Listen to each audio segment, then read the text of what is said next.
Hello, hello, hello. This is your storytelling queen, Ferene Paris. What an honor it is today to fill in for Queen Lydia Diamond, who is out vacationing, living her best life as she deserves, and she invited me to come to the kitchen and kick some tea with y'all. It was a joy doing it last time, and I am finding so many stories manifesting in my core that I would love to do in this moment, but we only got 30 minutes. So in this day and time, you know what's on my mind? The movie Wicked. Yo, have people seen it? If you have seen it, I hope you co-sign on how dope and amazing it is. If you haven't seen it, I invite you to take a whimsical adventure in the theater.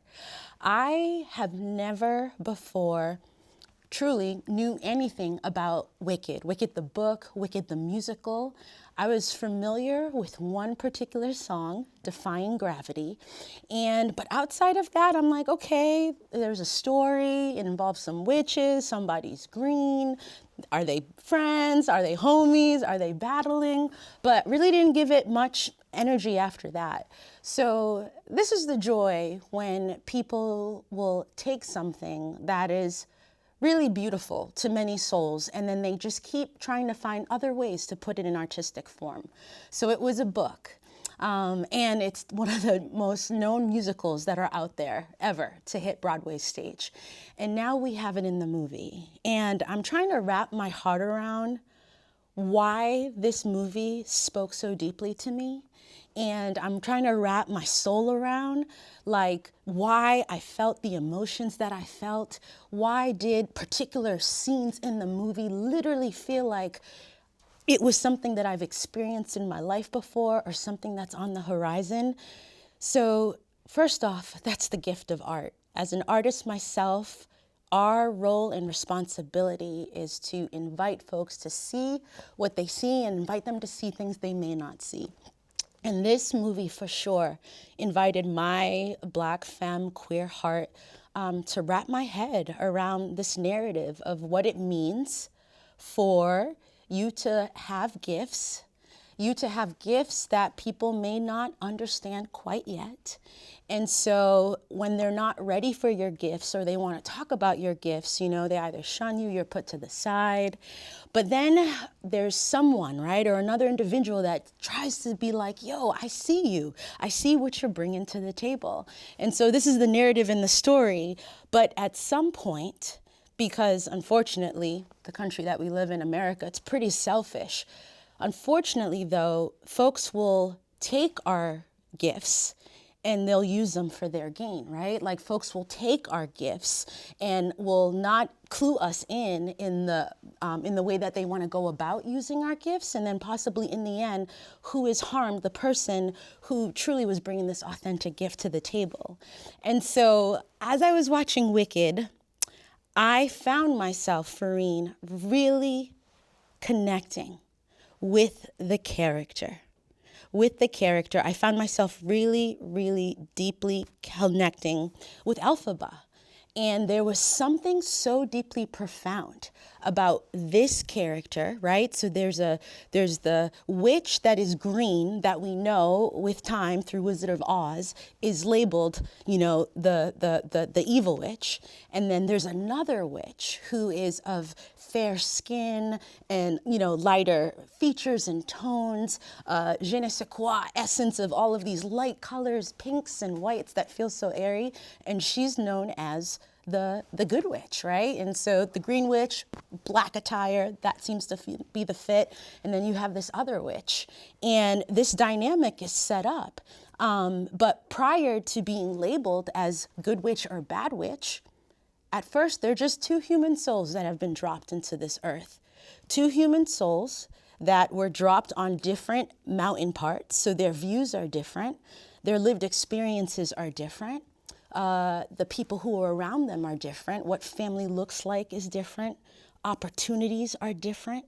Access to things are different. The way that they receive love is different. The way they're allowed to give love is different. The way that they're allowed to make mistakes is different. The way that they're allowed to get multiple chances is different. And so, I hope you know where I'm going with this, but I don't know how someone can't watch Wicked, especially with that character being played by a Black queer actress, Cynthia, who is just like so profound in her art and the gift that she does. I don't know how you can't look at this movie and as you do the joy and the about appreciating Wicked for all that it offers. But another thing that movies do, because people aren't just directing this without intention. People aren't just casting this without intention. Every word chosen, every detail of a scenery, every detail in an article of clothing, all of that is done with profound intention. I know it. I respect the intention. I'm a storyteller, right? And so how I use my words, because my words are currency, where I use them possibly have the ability to inspire someone, affirm someone, give clarity to someone, lead a revolution to liberate someone. Like, wow, what a gift that the stories I can bring to the table can do that level of impact, because words have currency, they come with responsibility. And movies, right, when we're invited to like go into these worlds and portal into them, outside of like the music and, the plot of the story, and I mean, everything is so dope about Wicked, but I invite you then to watch it again if you didn't see the connection about race. I invite you to like watch again if you didn't see the connection about socioeconomic status.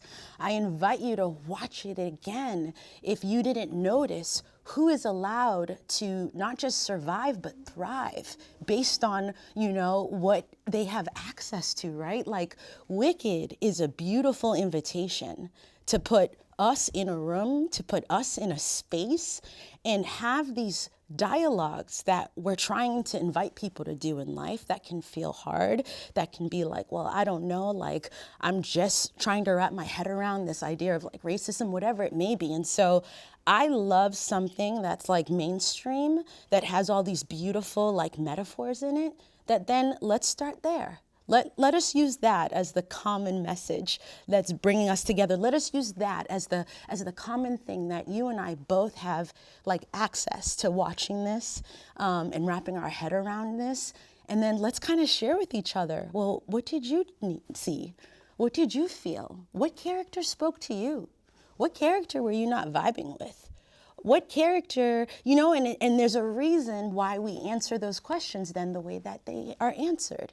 I am a Black femme. I am a queer femme. I am a single Black mom. I am a first generation student, right? One of the first in my family to go to college. I've navigated a life where I started with low income and I've tried to work my way up to arrive where I am today.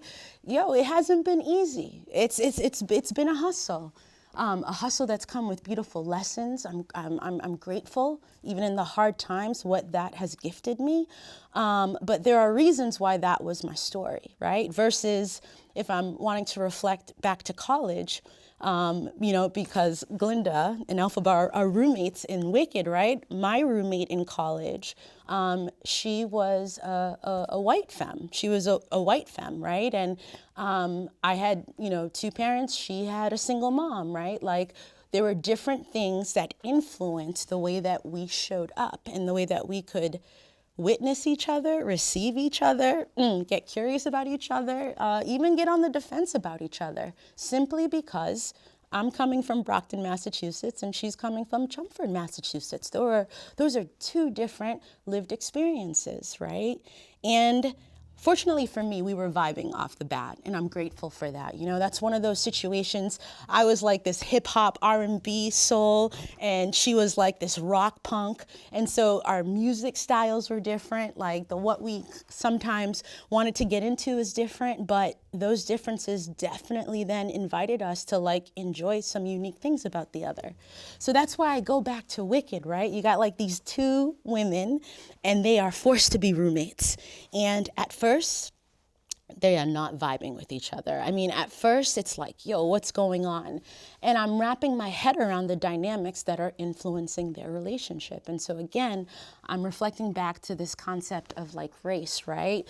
Or even if you want to talk about in the context of like socioeconomic status, you have two people, one comes from such abundant wealth, and the other one comes from navigating life with more of a scarcity mindset, possibly not knowing where the next check is coming from, not knowing where the next opportunity will come from.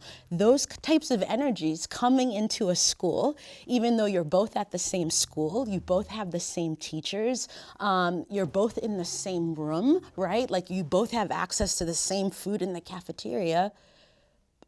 However, your lived experiences, everything that came with you before you enrolled into this community, has shaped who you are and impacts the way that you engage with others. It impacts the way that you see people.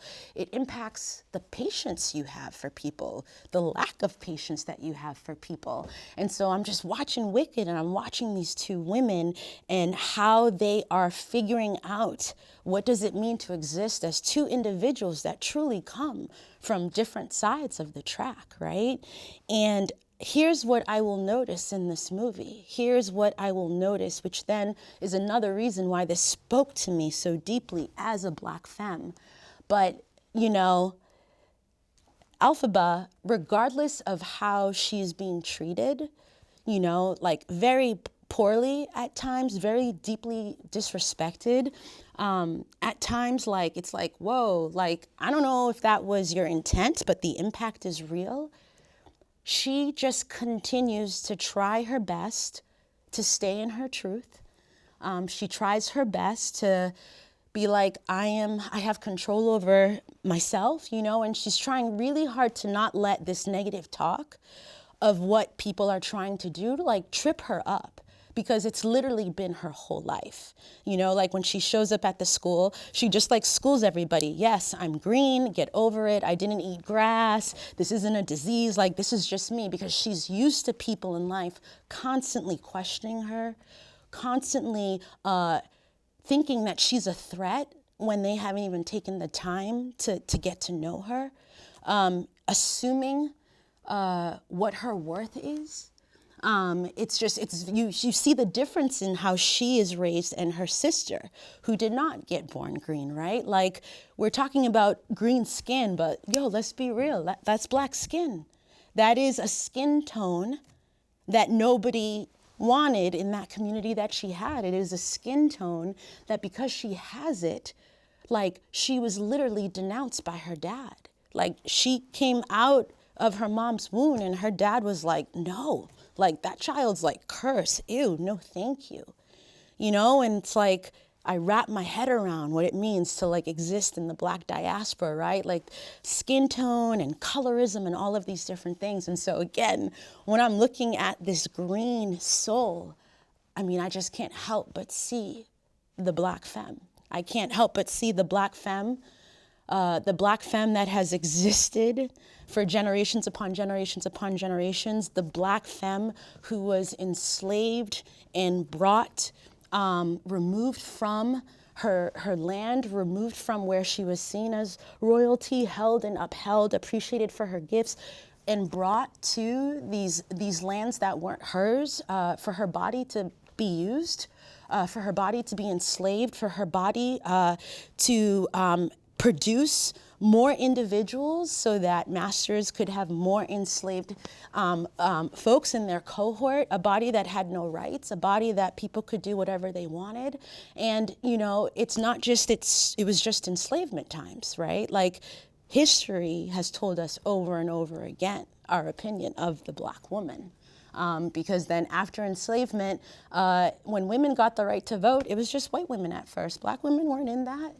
When you think about medical history and how people have learned different things that work with the body, work with the woman body, Black bodies, Black femme bodies were known to be used without consent to do procedures on. literally, right? Like, I don't know, for a throwback game, it's called Operator for my folks who are 90s homies, 80s homies, right? That game where like you literally had to remove parts of the body, and if you hit the metal thing, it was like zzz. Like, we literally as a country, we're treating Black women like a game, like the Operator game, right? Not even asking her, yo, do you want to do this?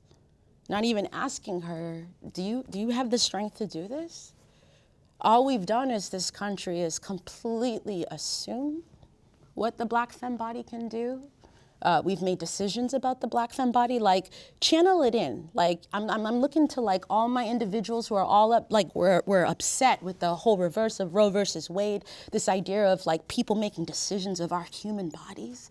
Like, and you get all like, what the, like they're like, are you kidding me? Am I really fighting for my rights from my body?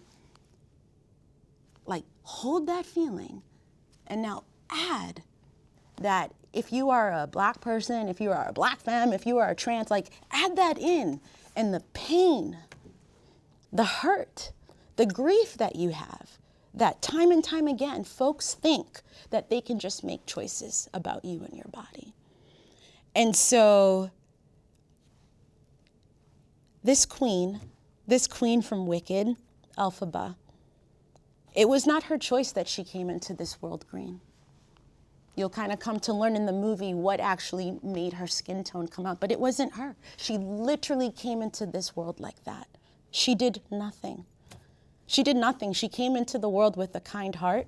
She came into the world kind of not necessarily understanding parts of herself, but was willing to get curious and give it time and figure out what does it mean to be a member of that community.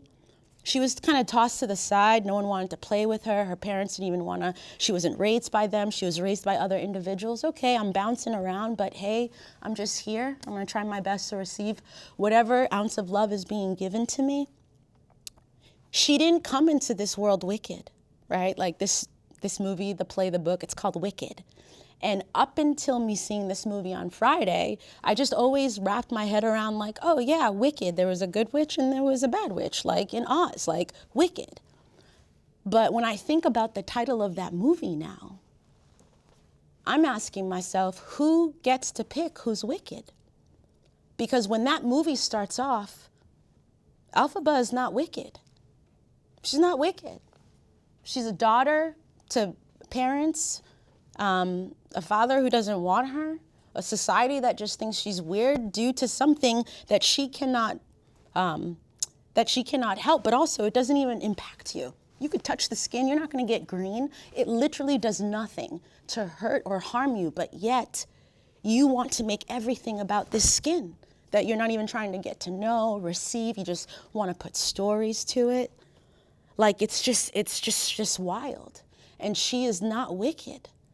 I remember driving home with my daughters in the car, and we're like reflecting on what we appreciated about the movie, and at some point I get really emotional, and I'm like driving the car, and I say, they made her wicked. She was a good person. She came into the world with a good heart. She actually came in with a heart that gave everybody else so many chances, so much grace, right? In spite of how they were treating her. She was so beautiful about how she showed up for her sister. She was such an advocate for her. Regardless how her dad treated her, she still would listen and try to do what was needed for the family. She didn't come into this world wicked. The system made her wicked. System equals the school that she trusted, right? That environment that she trusted to go into. And what happened is that, a teacher used their power and they made her start using her special gift in a way that in time, she would be held responsible for. So I'm like, yo, who gets to pick who's wicked? who gets to deem who's wicked? And this is just so much on my heart and soul, because for those who know me, I am a storyteller. I am the founder of All Heart Inspirations. I live in Burlington. I am a mother of 2 amazing daughters. But I'm an activist. I'm an activist, right? Like, there's some rent that we as humans have to pay for being on this earth. And that rent could be, if we can like lean in and discover gifts of ours that we're truly beautiful and good at, that can actually add to the collective good and healing of our community. Let people do that, right? Like, let people be great. We all have our different lanes. Like, okay, so your vibe is this. All right, we're gonna pour into you and let you be great. That's how you're gonna be a contributor to the vessel of what it means for community. But sometimes, depending on who you are, you use your gifts, you put your gifts out there, and then sometimes your gifts get manipulated. Sometimes your gifts get co-opted. Sometimes your gifts, up to a certain point, when it served one purpose, it was dope. And then once it's not serving that individual or system or organization no more, now your gift is a threat. So I have to take a moment and like even just track like who in our community that we have deemed wicked, who is controlling that narrative. I often ask myself, like, what is truth now in this community? Because sometimes truth doesn't seem to be what is factual, what is like right. Truth sometimes seems to be whatever is the majority that they believe in, that's the truth. And that sadly is what's happened with former REIB director, Taisha Green. Taisha Green was heavily recruited by the city of Burlington. Check the receipts. There's multiple counter offers, things that they were throwing her way for her to come and be this director. She came in with all of this profound talent, racial scholar, background in all of these ways of organizing and really inviting folks to do the work. It's like, yes, Burlington, right? We're liberal, woo! Right, we bring in this queen who has these gifts. She just happens to also come in the alignment of the pandemic, COVID, which will eventually then be in the wake of George Floyd, in the wake of 2020, in the wake of OMG. We as a collective society really want to show up for Black folks. We want to claim this. We want to figure out how to be anti-racist, racial equity. We passed resolutions where we said racism was a public health emergency. We celebrated the gifts that former Director Green brought. She brought us the first Juneteenth. What a moment in time. She brought a department that was a department of one up to like more than a dozen employees. She made individuals wrap their head around what it means to compensate interns. She just didn't focus on like let's just talk about race. It's like, let's talk about who it's impacting. Let's figure out who is not eating. I mean, her heart was even in Sears Lane, right? People were like, this is awesome. We have this person. These are her gifts. But then with time, like Elphaba, when she wanted to use her gifts the way it's aligned with integrity to use the gifts, but Moreau's administration wants gifts to be used out of the way, or they want to be able to controlling, she was villainized. She was absolutely villainized. Elphaba, Taisha Green, came into this world, good hearts, good intentions. They carry a role and assignment and responsibility that actually a lot of people don't even have the courage to do. Stand in your truth, stand in your honor, put others before you, not be capitalistic, all of these things. I don't know why we're not celebrating these things, but it seems that when these things exist in bodies that look like Taisha Green or Elphaba, the Black femme body, all of a sudden, some of these gifts are now threats. It's like, oh, wait a minute, you're getting too powerful. Oh, wait, you're doing too much. Oh, wait, and then you start to make a story. And it's so sad that as I'm watching Wicked and I'm having this moment with this movie, and I'm also reflecting on what it means for me as a Black woman, I'm also seeing themes of the ugliness and the selfishness in Wicked and things that are happening right here in our Queen City. At some point, the wizard in Wicked is like, you know, when there's discourse in the community, you give them a common enemy to hate. Can we go back to the two individuals I was just talking about? In the movie Wicked, Elphaba is the common enemy that they all turn on and make optics and narratives for people to hate. Here in the city of Burlington, right, when we were all frustrated with the narratives around defunding the police, what's going what, we made Zariah Hightower the common enemy to hate because she was the individual that put forth that resolution, right? When there are things happening that have nothing to do with former Director Green because she resigned in March of 2022, and then REIB was led by another interim director, and they had a whole staff, and that staff was the ones who were responsible for the curation and vision and executing of Juneteenth 2022. Taisha had nothing to do with that. But when folks wanted to create an optics, hey, let's make her the common enemy. She's been out of this town for a year. We're gonna use this as an excuse. And then Moreau and his administration made her the common enemy. And it absolutely breaks my heart because so many of us who have been part of this movement are doing the work to try to invite folks. May you please actually listen to the Black femmes who are trying to support the oppressed Black femme regarding the oppression that is coming from the white city. It's not far-fetched to believe in.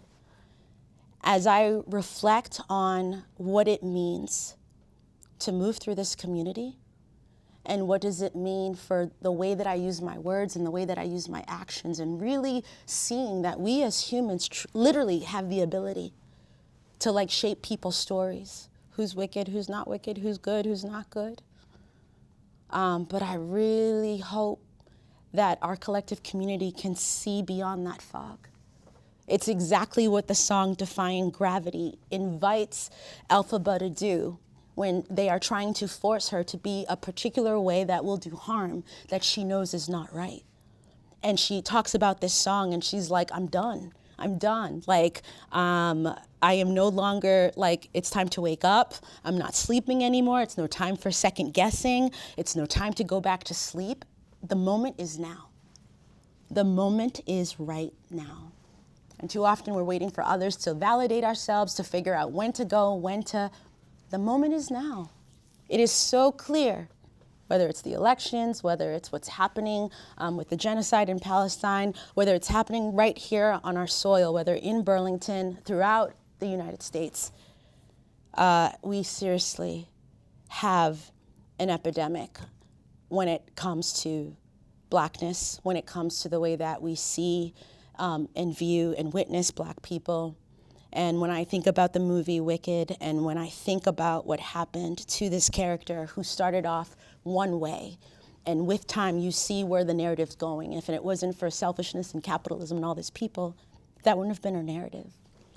And so I invite folks to continue taking the time to really look at the intentional detail people are putting in the stories and the colors and so forth, so that whatever things that you're choosing to stand down on or believe in is like truly something that is the actual story.